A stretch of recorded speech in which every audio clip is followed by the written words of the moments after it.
Today we'll learn how to make eggless brownie. These are the ingredients that we'll require for making today's recipe. So the ingredients are milk, refined flour, melted dark chocolate, cocoa powder, melted butter, condensed milk, baking powder and chopped walnuts. It's better to measure all the ingredients before starting the process to avoid errors. In a bowl, take refined flour and add in cocoa powder. Using a sieve, strain the cocoa powder before adding in order to get rid of all the lumps. Now add baking powder. With the help of a hand whisk, mix it properly until everything gets combined. Once it's done, keep this mixture of dry ingredients aside.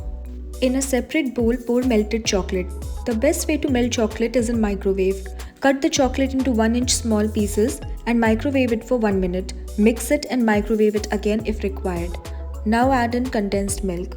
Make sure that all the ingredients are at room temperature. If you add condensed milk straight out of the fridge, it will start to set the melted chocolate. Then in that case, microwave the mixture for 30 seconds and pop it in the fridge for 15 minutes before whisking it. Add in melted butter. You can also add vanilla essence if you want to. I'm not adding because it's an eggless recipe.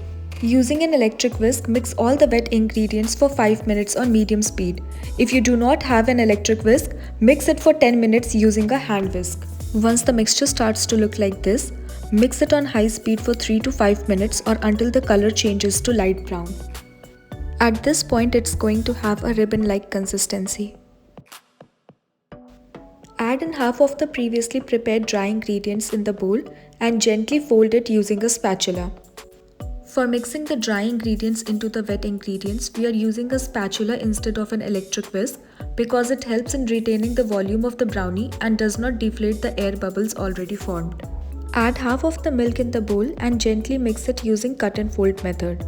Cut and fold is a mixing method where you cut through the center of the mixture with a spatula and then fold the dry ingredients in the wet one and repeating the process again, scraping off the edges of the bowl, thus eventually getting a batter ready without deflating the air bubbles in the wet mixture.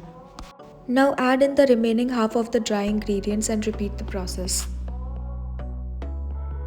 Add in the rest of the milk and mix again. Do not overmix or the brownie might sink while baking. Once everything gets properly blended, keep the bowl aside and prepare the baking tin. Brush the tin with oil. This helps in easy demolding of the product. Here I have taken a 17 by 17 cm cake frame and covered its bottom with aluminium foil. Don't forget to brush oil on the corners and sides of the tin. Transfer the batter into the mold. It might look thick like this, but the brownie batter is always heavier than the cake batter. Try to put equal dollops of batter on each corner so that it becomes easy to spread it evenly around the tin. Spatula would be the best tool for this work. Now after leveling the top of the brownie, sprinkle some chopped walnuts on it. You can add it in the batter as well, but it creates problem while cutting the pieces after baking, so I recommend to sprinkle it only on top. If you do not like walnuts, you can always replace it with your favorite toppings. Some of the most liked topping options are Oreo biscuits, marshmallow, almonds and chocolate chips. Now, bake it in a preheated oven at 180 degrees Celsius for 12 to 15 minutes. In order to see if the brownie is baked properly or not, insert a toothpick to see if it comes out clean. If not, then bake it for another 2 to 3 minutes. Cool it completely on a wire rack before cutting it into pieces. Once the brownie is cooled down, flip it upside down for clean slices.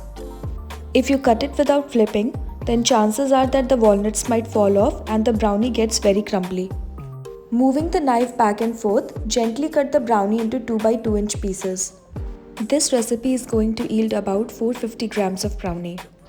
You can keep it at room temperature for 3 days or store it in a fridge for 1 week. Serve it hot along with a scoop of ice cream and chocolate sauce.